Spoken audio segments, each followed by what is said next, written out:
it is the mark of an educated mind to be able to entertain an idea without accepting it. And of course, we can hold the ideas in our mind simultaneously that, yes, of course, Putin is a dictator. Of course, he's a megalomaniac.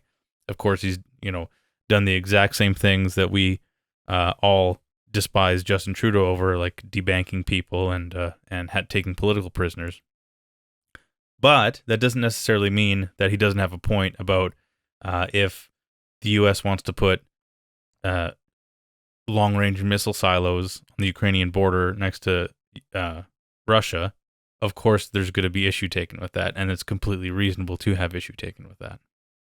One thing Putin did mention, he showed some concern that it doesn't matter who was, like, if Biden was in the seat or who was just being negotiated with, because he was saying that the framework, these institutions around whatever leaders elected, the institutions are corrupt, and the institutions have their own ideas about what should be done.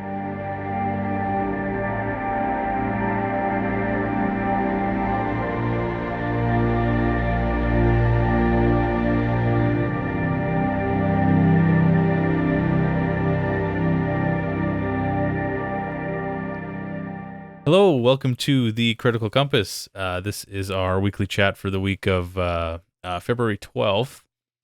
And my name is Mike. This is James. And we're going to cover a couple topics of interest during the week here from last week.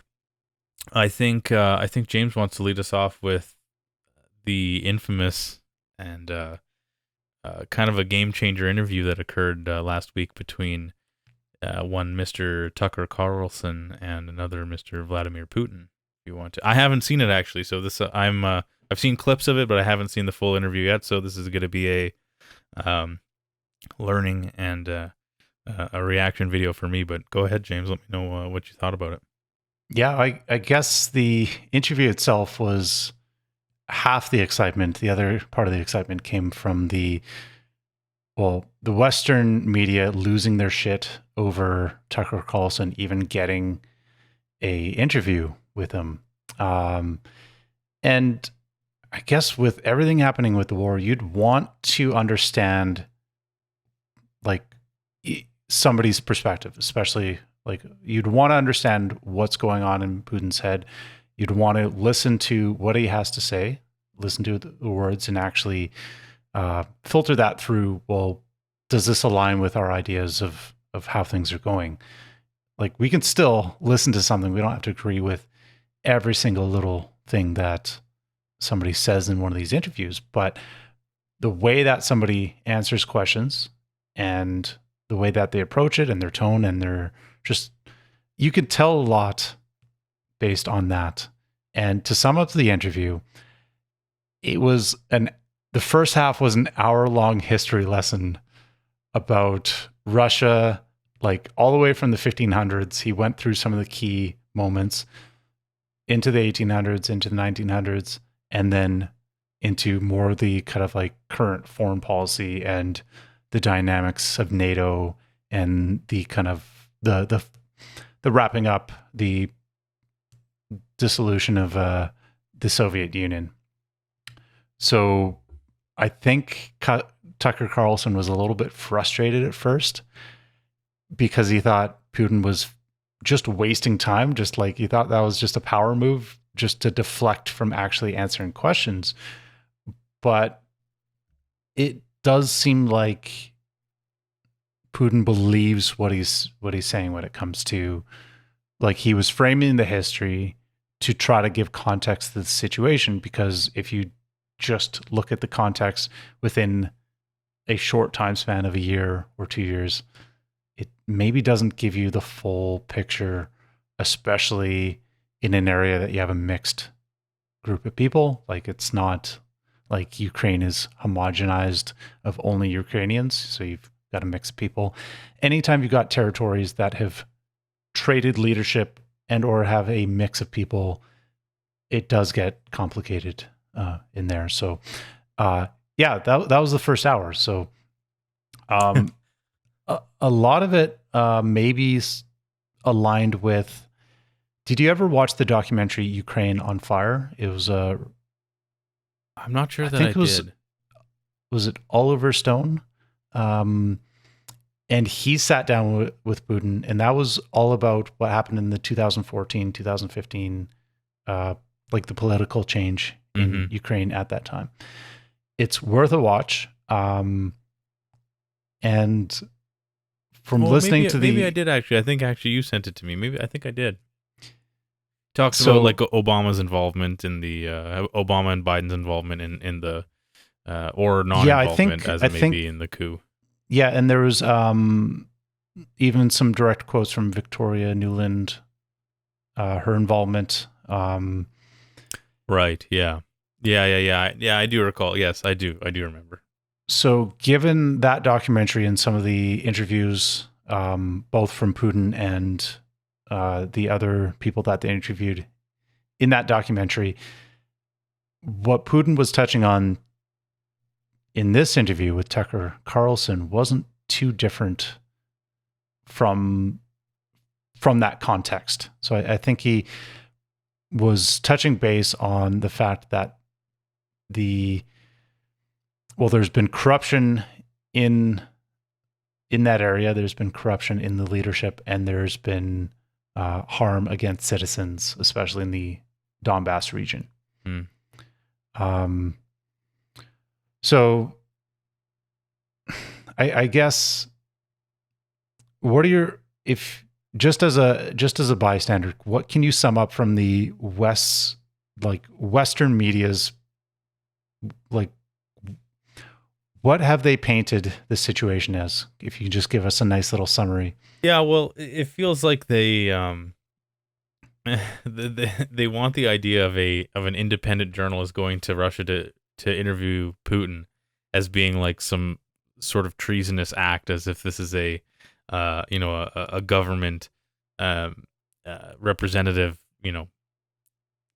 switching teams or something like that. It's pretty silly to see that, the media that used to pride itself on getting the inside scoop and being at the scene of the crime and all that takes such offense to people now actually going out and doing that.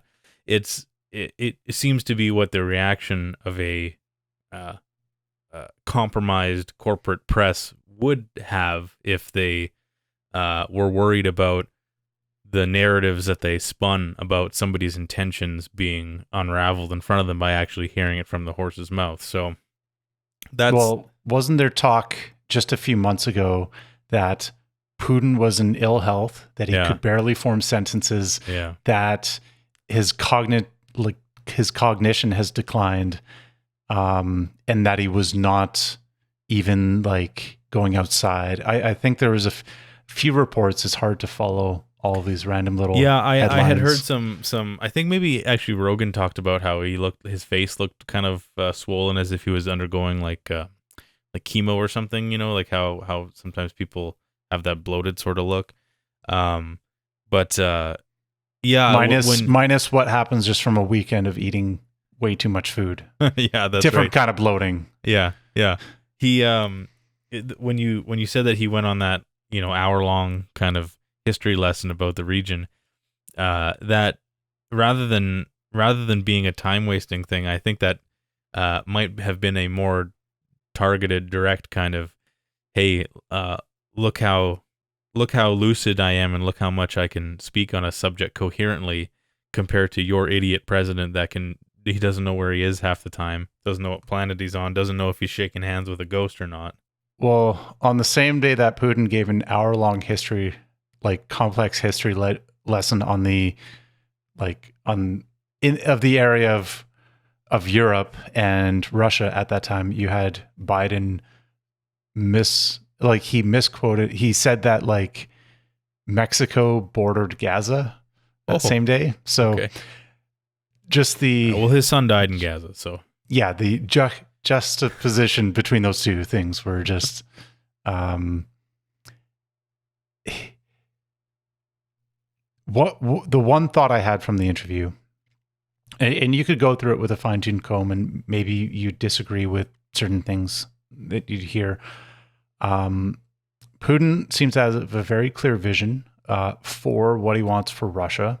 He also seems to be very like laser focused as a leader, and he also is projecting a image of both he's competent and passionate and like a worthy leader that way, a strong leader. And then I look at Trudeau just spewing just like incoherent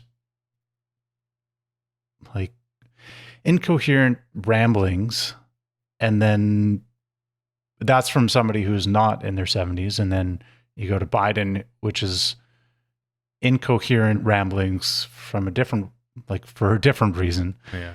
Look at these two leaders, and it feels like the West feels like it's in a decline in a certain way. Like we don't have good leadership right now. One thing Putin did mention, when he was talking about the negotiation standpoint of it, he even mentioned the fact that, Russia was open to more negotiations. Russia didn't close off negotiations, but he showed some concern that it doesn't matter who was, like, if Biden was in the seat or who was just being negotiated with, because he was saying that the framework, these institutions around whatever leaders elected, the institutions are corrupt, and the institutions have their own ideas about what should be done. And I don't know, he's kind of speaking some truth to the situation, because you see how, some people would call this the deep state. It's hard. You'd be hard pressed not to find too many countries without either non-government institutions or charities or government institutions, and the money that flows between them, and the positions and the key people that get promoted from one position to another.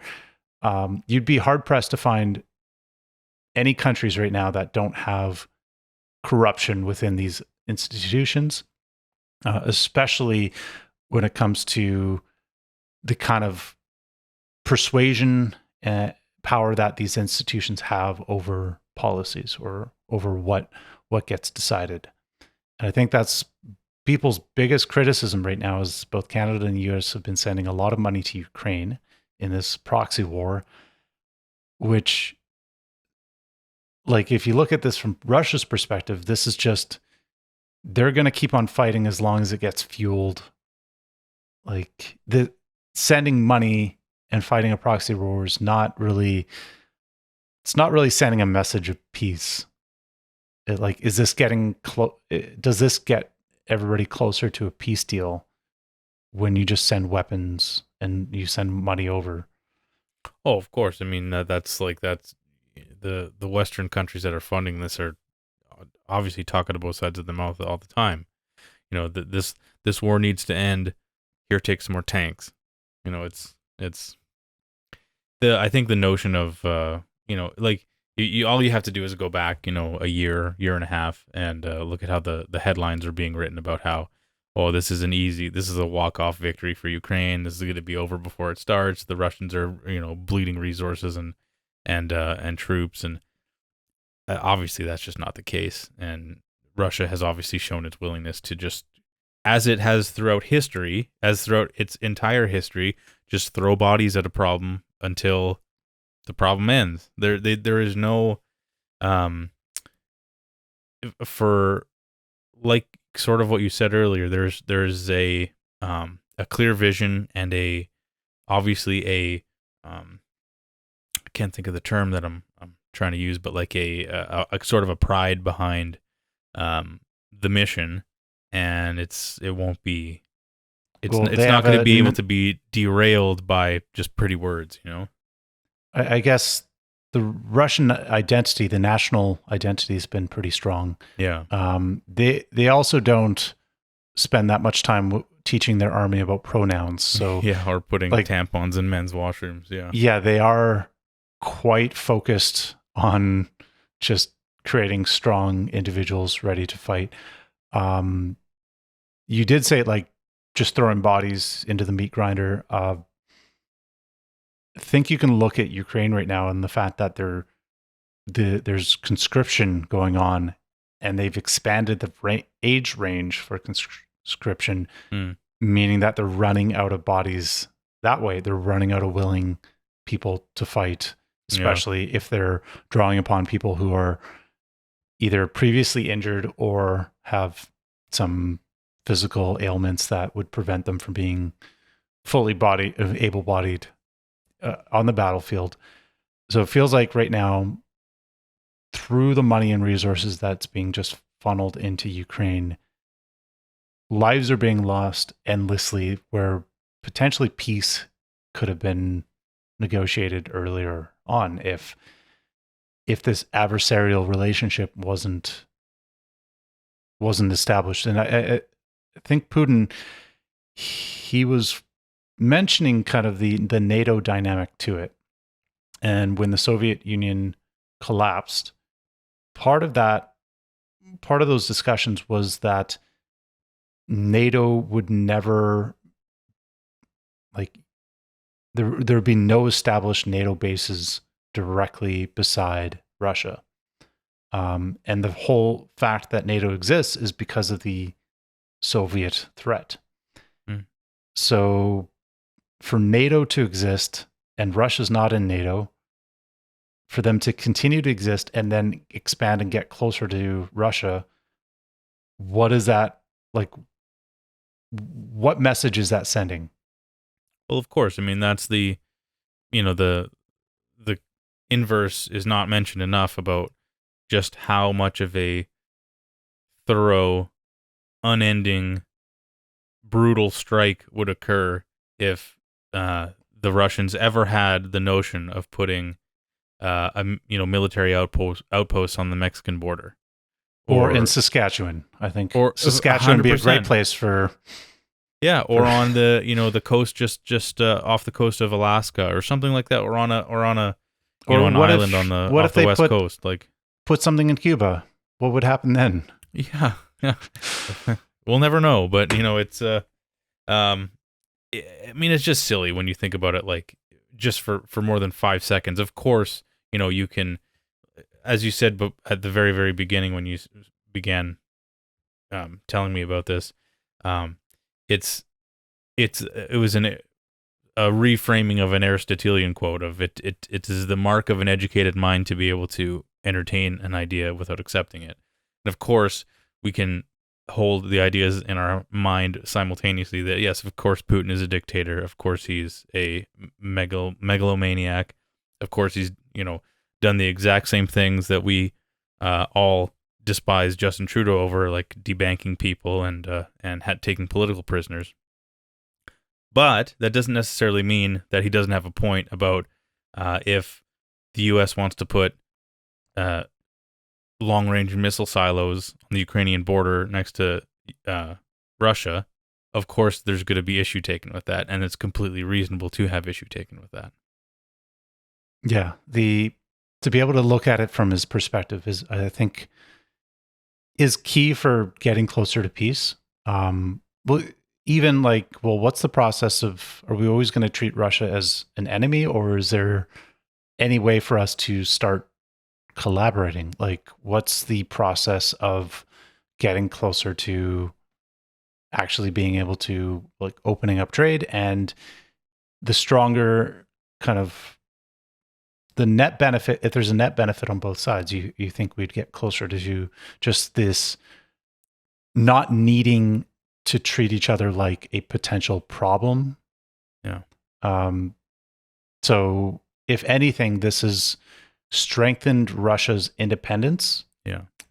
Because now you have, Putin was even mentioning how the U.S. dollar, with the U.S. dollar being a reserve currency, that other countries settle exchanges in the U.S. dollar. The U.S. dollar has a certain amount of power to it, and it can be weaponized. And the U.S. does, through sanctions, weaponize the U.S. dollar. Right now, the US dollar is not backed by gold. It's backed by debt and almost the global military presence, which is able to enforce the confidence in the US dollar as a reserve currency. So Putin talked about the fact that now Russia's been settling more through the BRICs system of countries.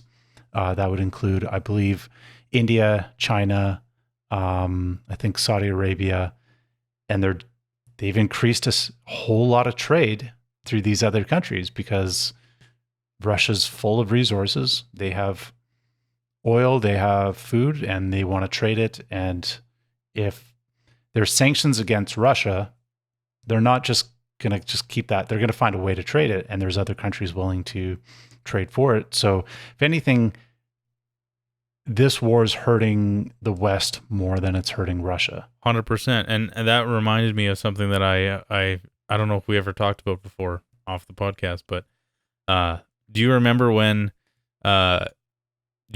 when the Ukrainian-Russian war, this latest one, started? And all the talk in Europe and Canada regarding emissions targets started. The latest talking point became decreasing fertilizer usage by 20%. Do you remember that? Yep. Do you want to? I know that you know this, but do you want to take a guess as to what roughly what percentage of the global fertilizer supply Russia contributes? I actually don't. It's about 20%. Okay, there. Yeah. So that number may vary depending on exactly what you're talking about, but the rough math checks out, and it was just so obvious that, like, okay, so you're going to announce sanctions on Russia because of their aggression towards Ukraine, and then you're going to turn it into a climate clout marketing slogan, of course, which became a big problem amongst farmers. Started the first round of farmers' protests back in whenever that was, late 2021, early 22, or early 22, I believe. Yeah, I mean, it's a further example of how weak the West looks in comparison, because we use every opportunity we can here to distract from real, actual, like, humanity level events. And I don't exactly know the words for what I'm trying to say, but when you have a ethically questionable strong leader in Russia, literally through means of war taking what he believes to be his, and then you have leaders in the West either not knowing who they're talking to, or in Canada's case, always looking like you're putting on a performance to no one, in a drama classroom somewhere. It's an example of what I believe Gad Saad has talked about this, and also Camille Paglia has talked about this, about the barbarians gathering around the gates. When you have a decadent culture that has reached such heights of civilizational comfort, that most people don't ever have to worry about things like food insecurity or race riots or land wars or things like that, you get a little soft. And there are always going to be people who are not in that position in other parts of the world who want to rally and take that and make their own lives a little bit easier. And you see it in many ways nowadays, but the way that the Russians are behaving now, the way that certain Middle Eastern countries are behaving right now, is just I think a symptom of that. And I think the West is going to find very shortly that we've let our hands get a little bit too soft, and we may not be prepared for what's coming. Yeah, it's hard to know to what degree these countries are acting out of more of a conquest mindset and how much of it's, trying to assert a certain amount of their sovereignty, because in the international community, you have, through all these corporations that are multinational, it erodes away at the individual sovereignty, and I think countries can be bullied into deals and positions that they otherwise would not. And I think you can draw a parallel between the way that going from a rural lifestyle where maybe somebody has a farm or they produce something off the land, and each homestead or each household is able to produce a little bit for themselves. They're self-sufficient within a certain way. But now you push everybody into cities and you've gained efficiencies in some places, but the base level skills and base level of independence of the average person has decreased, because now you're reliant on these systems, and systems are very difficult to understand, like the world network of communication and logistics that gets your fruit from South America to North America, so you can just have an avocado with your toast, like every morning if you want. Yeah, these systems are extraordinarily complex, require many hands. And well, we saw 4 years ago what happens when even the slightest cog in that machine is disrupted. You get, well, going on 4 years now of struggle and price fluctuation and like just crazy. Do you remember? I don't know if you would remember this in maybe at the end of 2021. Q3 and 4 of 2021. How limited selection of clothes were. Like certain clothing was just like you couldn't find. Like shelves were empty of like just the weirdest things. People remember the toilet paper and stuff like that. But like the consumer goods that you just don't think of, and we're still in a chip shortage. Like it's only in the last few months that you can actually go into a dealership and buy a vehicle if you wanted to. There was, 4, 5, 6 month long waits to get a vehicle just because of tiny microchip. You'll get bottlenecks in the process that in aren't weird usually places. There. Yeah. I think another part of it is you see the complexities of these systems, and given that we almost saw some mini collapses during the pandemic of having to shut things down. Right now, just take Canada as an example. We have a carbon tax, which is affecting every stage of the process, any stage of logistics. If there's a fuel element, a heating element, that's going to affect the prices that way. Anything that makes the job harder for farmers is going to affect food prices. Any additional red tape, regulations, it's going to slow down building, the building process. There's even cases where to build some homes, there have been builders waiting on the final stamp of approval on some permits for a while, and they're losing money because they can't finish the job and build something else. They're kind of tied in and they can't start making money on this. Therefore, prices increase that way. So you look at what Canada's doing to itself and other countries, and it's not hard to see that it's a self-inflicted harm through, like one could say, these have the best intentions. You don't need to attribute malice. It feels like malice, but you don't have to. They could still be done. Like these things could be done with good intentions just by somebody who is completely incompetent. So maybe when you funnel things through ideological thinking, you get very, very dumb decisions. Climate would be one filter, one ideological filter that would cause people to hamstring their own country just to solve a problem. But it does feel like a lot of these problems, the motives, it's hard to see the exact motives, but the net effect is harm, and there's denial of harm, and there's no accountability of which policies create which harm. Yeah. Well, there's the old saying, never attribute to malice that which can be adequately explained by stupidity. But I think there's both.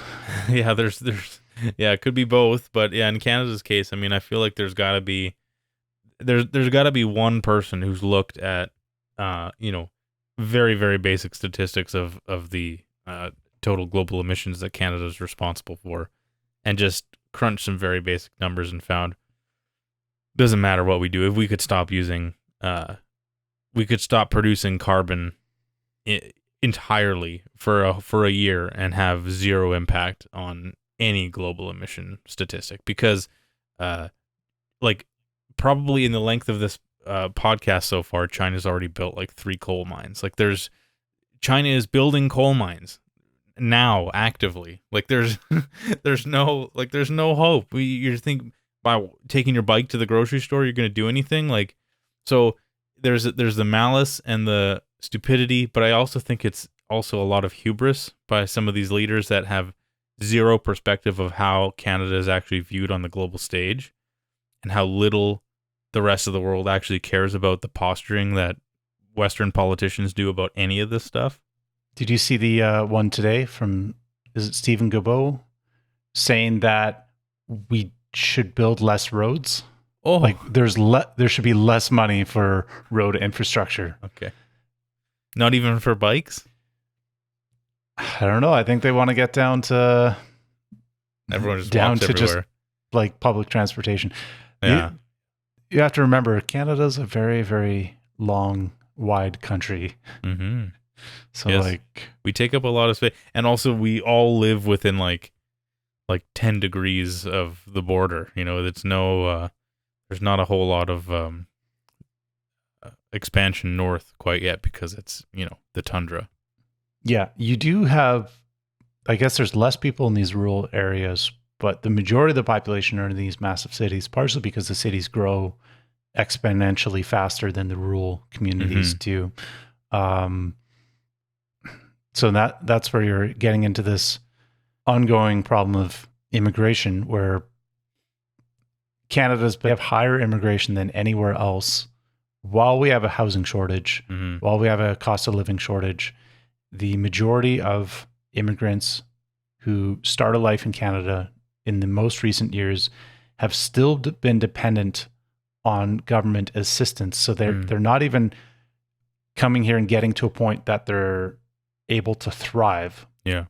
So if there's so many coming in and they're competing for a limited number of either jobs or homes or resources, and they're not able to individually thrive, then that means we've exceeded the level of immigration that is beneficial to those individuals, because now they're struggling. Of course, they want to come to Canada. They're told they have this amazing opportunity, so they're sold this idea, but I don't know if the reality lines up. And then if they're dependent on help from government, like subsidies for any number of these programs, well, that's not government funded, that's taxpayer funded. That's right. So they're not generating those taxes to pay for those. It's Canadians who have lived here for how many years, who are putting in these long hours, who are still just struggling to make ends meet by themselves. Yeah, I think I saw the statistic. I think it was there's probably a broader one, but I saw one specifically about Syrian refugees, because I don't know how long ago that was, 6 or 7 years ago, maybe, when there was a really big influx of Syrian immigrants.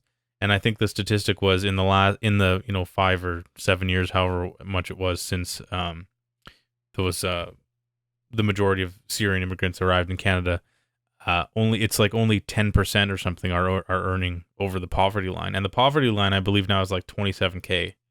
So that's 90% of your new Canadians not paying any taxes, just like, this sounds harsher than I mean it, but literally being a burden, being like a tax burden on Canadians, like you say, on other Canadian workers, the ones who are earning above poverty line income.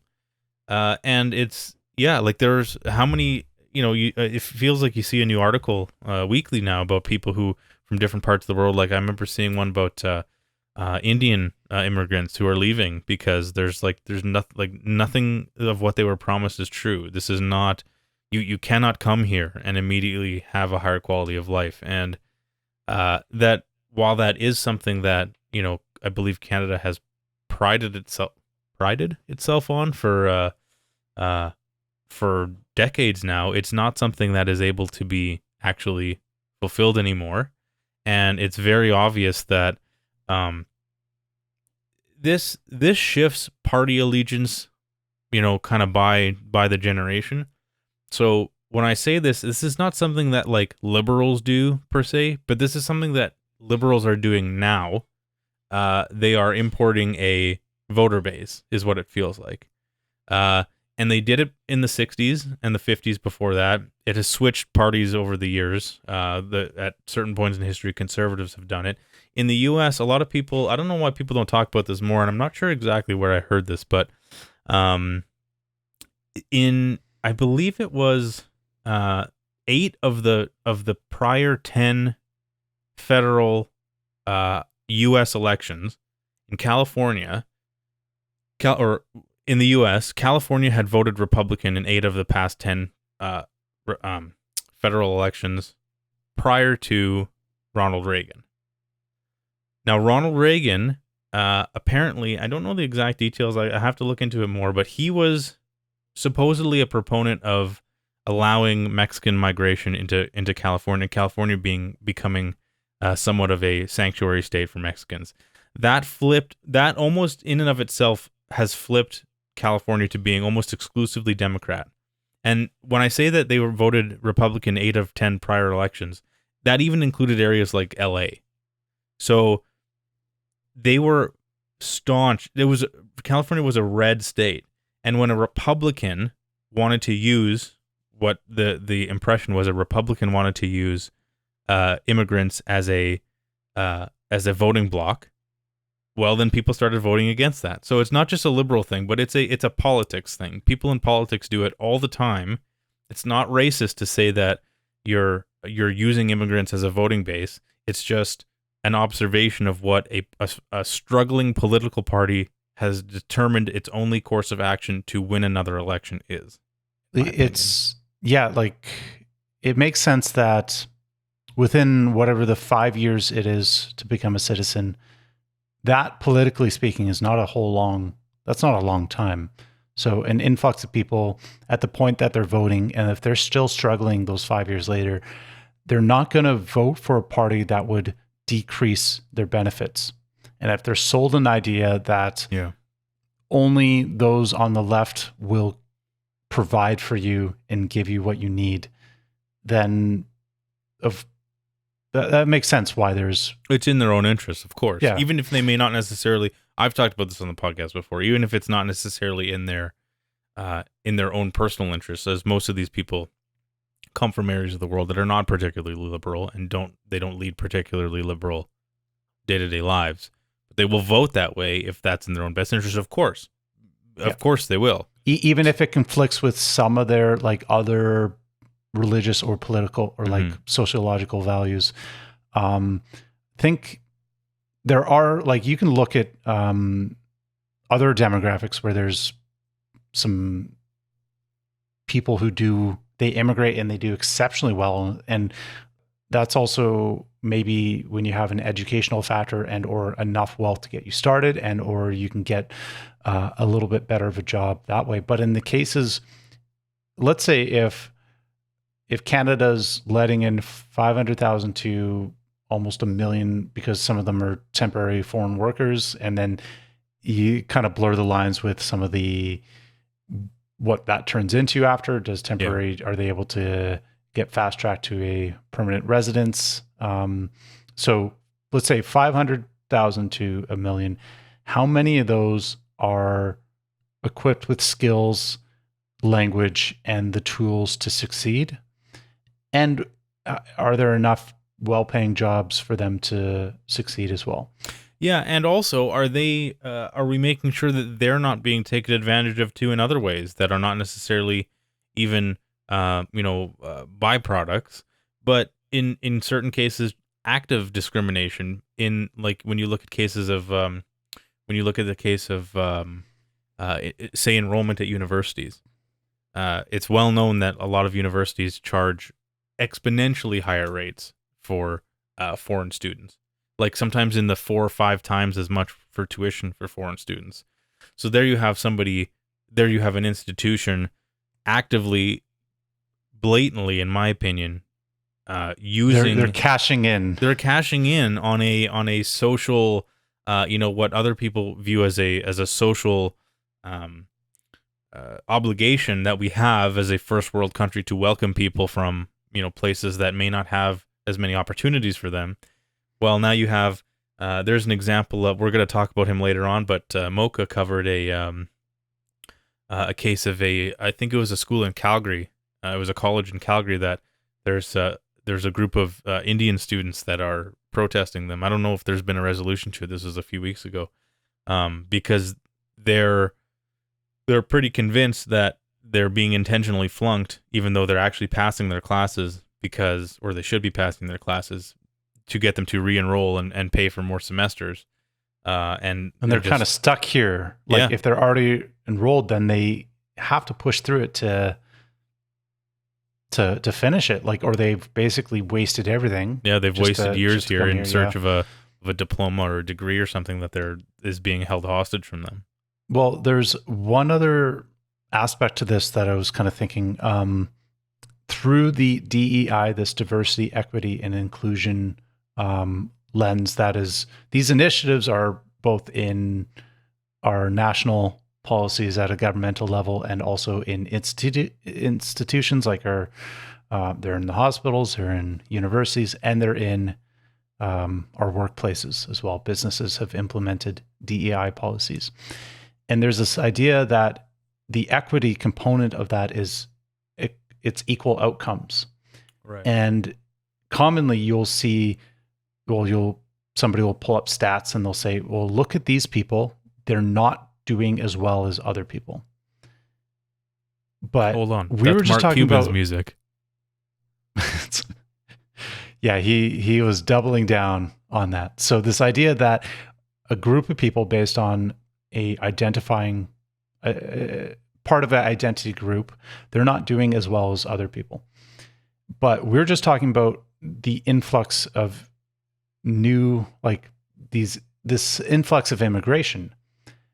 How is that messing with our equity numbers? Because we would expect people who are either don't have the skills or maybe don't have the full education to excel, or they haven't had enough time to really establish some roots in a country.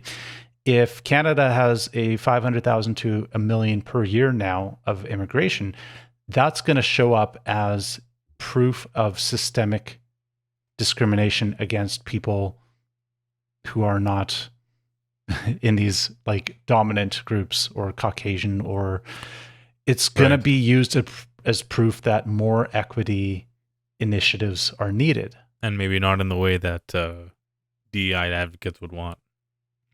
Yeah. Yeah. So they're already facing hypocritical realities when it comes. Like Peter Boghossian talks about this all the time.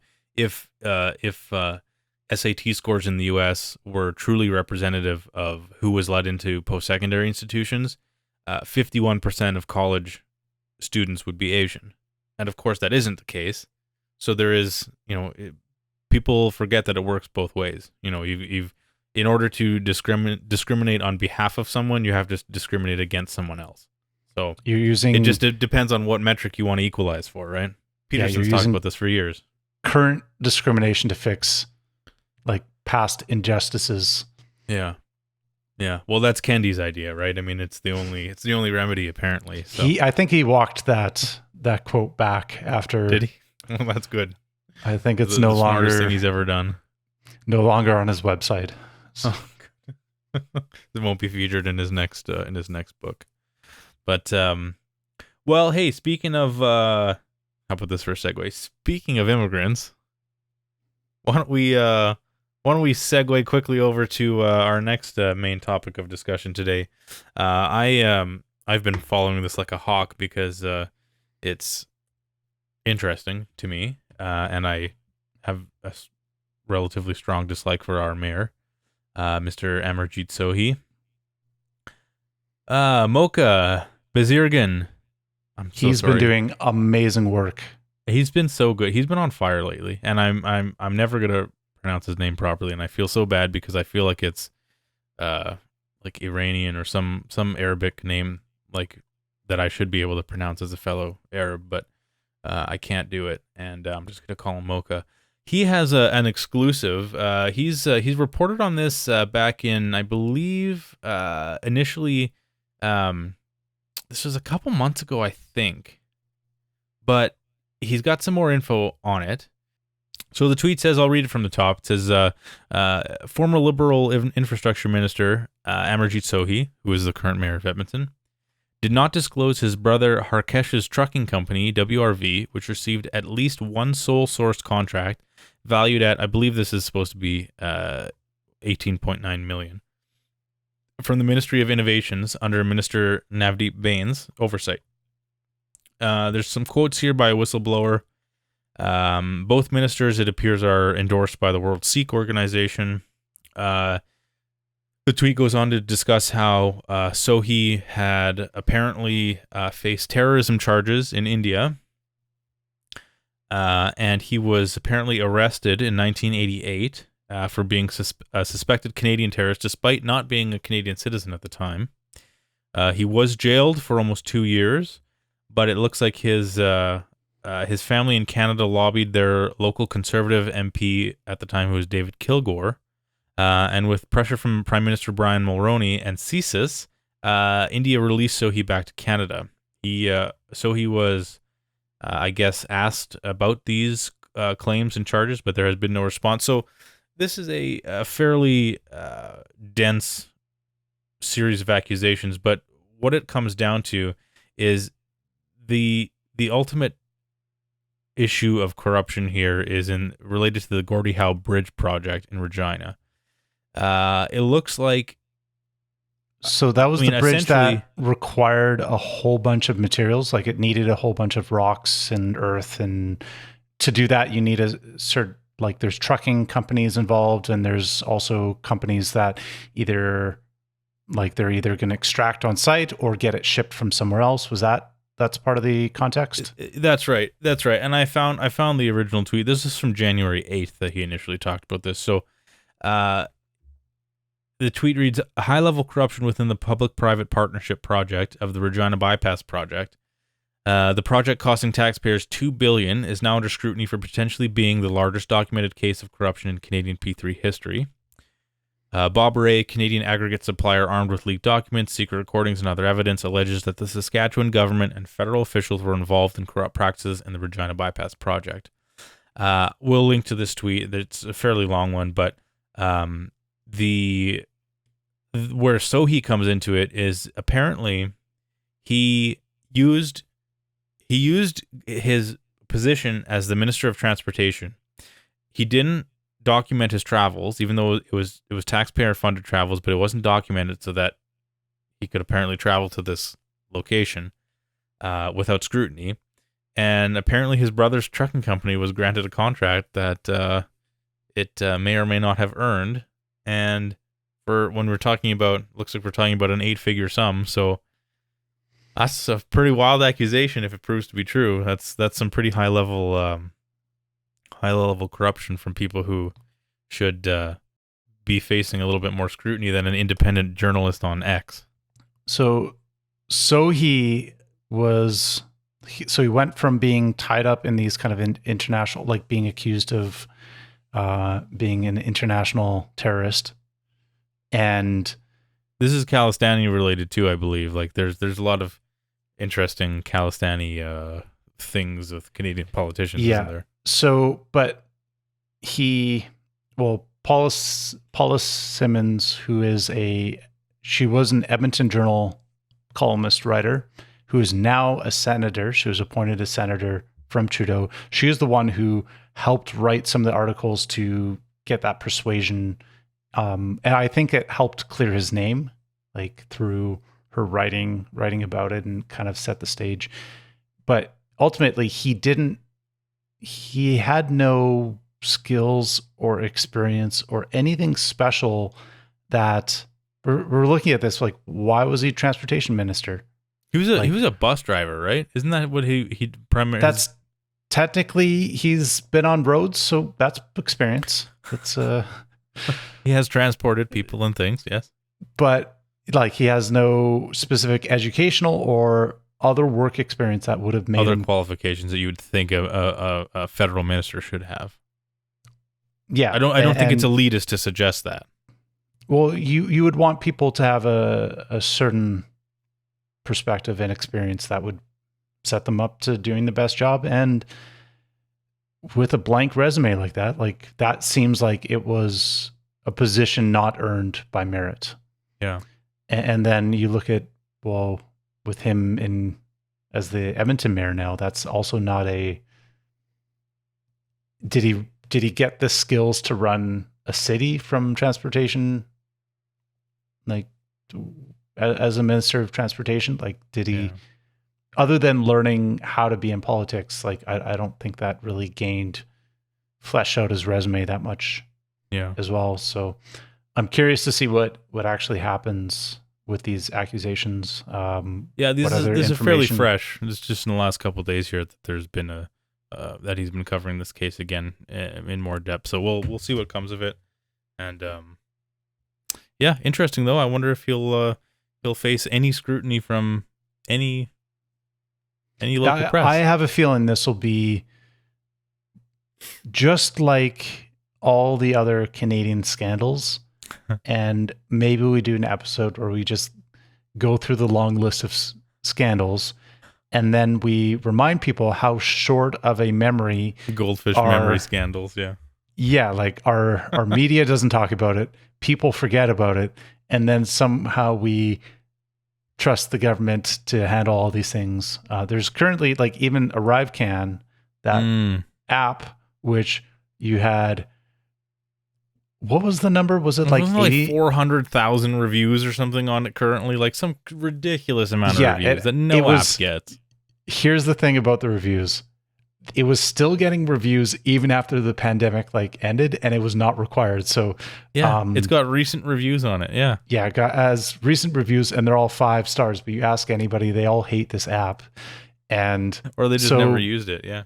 I think there's been a few kind of independent journalists looking into the funding, and there has been funding into like companies that they help connect people with review metrics, but it's basically paying for a bot farm at that point. Yeah. And if you look at the total cost of this app and you look at what other apps cost, there's a lot of waste of money on this thing. So, well, I think wasn't the number it was over 50 million, right? It was close to 60 million, I think, spent on this app, right? And I believe somebody said on record, under oath, had said that it was his professional opinion. This was a programmer, a coder or something, said that app could be built for less than 80 grand. Yeah, it's not 60 million of programming into this thing. No. So, and it was given to a numbered company, right? Or 2 numbered companies. Yeah. So maybe this is the theme of this episode, is that money laundering and corruption.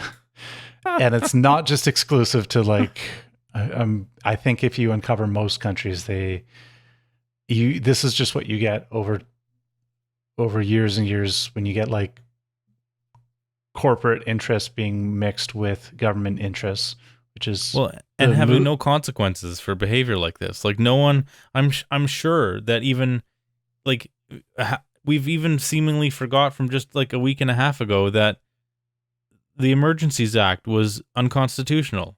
No one is even worried about having the slightest bit of consequences from that. I hope that the law firms that are pursuing this, it's an Alberta-based law firm, I think, that's pursuing this now, but I hope they don't stop, because this is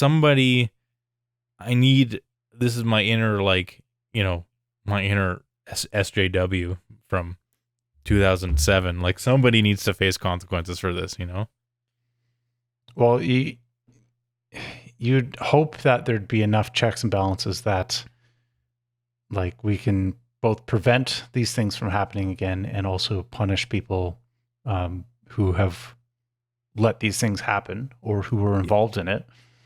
Yeah, and actually not just someone needs to face consequences, the right people need to, the actual people. You can't just have a middle management fall guy.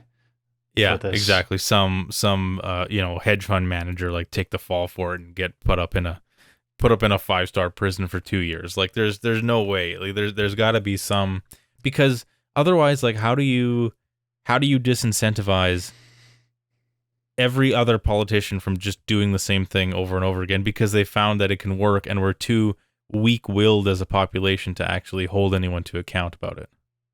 Yeah, and maybe you get a perspective of, well, we need to fix this problem by any means necessary, or somebody defines a problem where they say, well, the climate's going to kill us, therefore we need to fix the climate by taxing. Or if you have a by any means necessary mindset, and well, then you can justify anything. Yeah, you can. If there's no consequences, then like the sky's the limit that way. So, or if you're being gaslit into believing that the consequences are so dire that what is this small inconvenience on top of small inconvenience on top of small inconvenience in the long run? If our children's, it's just a plastic straw, Mike. Stop complaining. It's the it's paper straws are fine. It's okay. It's okay if it melts in your mouth. It's a feature, not a bug. I'm gonna put a picture up at the end of this, maybe over top of our faces as we're talking about this. I took a picture of a McDonald's order that I did the other day. I'm on to our list to our 4 subscribers right now. I need them to know I'm on the keto diet, and I can still order things from McDonald's sometimes. I just get them without buns. And as I was telling them to shove their notion of me paying 25 cents now at the McDonald's by my place for a paper bag, they put a tray out the window for me to like grab each item individually. And it's these little single serve thin plastic and styrofoam containers with my bunless burgers in it and my plastic utensils and my napkins and all that, and I have to just pick every one of these out of a window and put them on my car seat.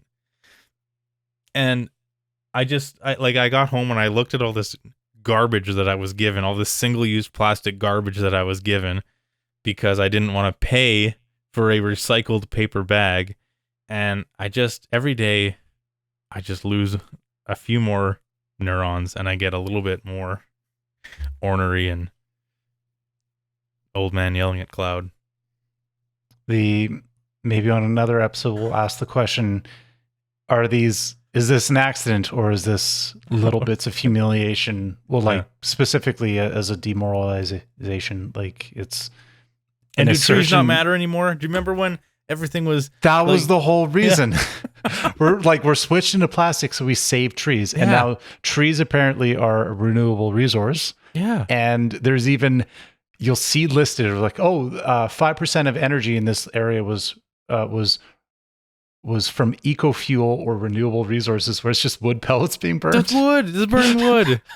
You're back to burning wood. Remember when we got to stop burning wood because it's such a big, such a bigger polluter than natural gas? If you do look at old pictures of even like Edmonton or Calgary, Edmonton River Valley right now is full of trees, and it's one of the most scenic river valleys you can go to. It's gorgeous. If you look at old photos of it, there's almost no trees. Like all the trees are tiny because in the 1900s, wood was burned as fuel for like the average house, and they built everything out of wood as well. So most of the trees that we see in all these like scenic areas it's new growth. It's not the original forests that were there.